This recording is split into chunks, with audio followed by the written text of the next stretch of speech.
On Friday's big BBC debate, you didn't talk about independence at all. Have you given up?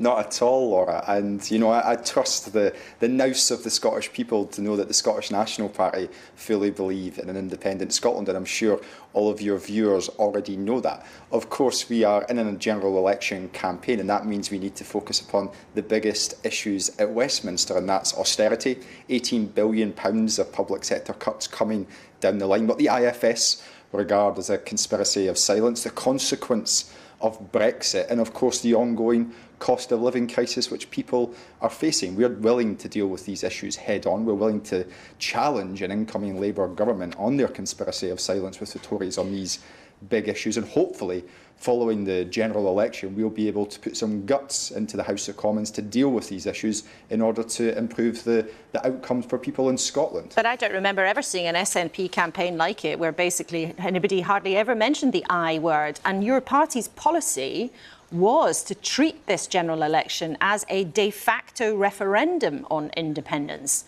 So isn't it a bit strange that you're not talking about it proactively, or does it actually tell us that you know it's on the back burner for many millions of voters and that's why you don't want to highlight it?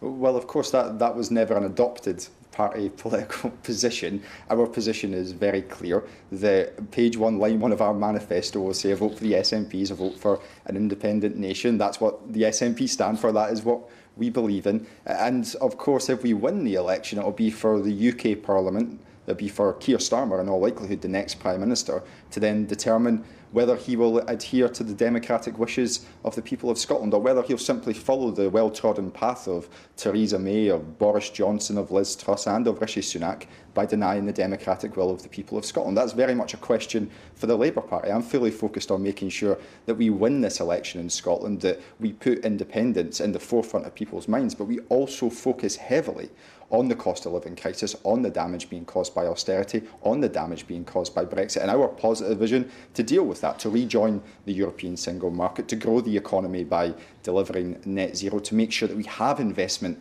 in our NHS and we tackle the cost of living crisis by providing people with financial support.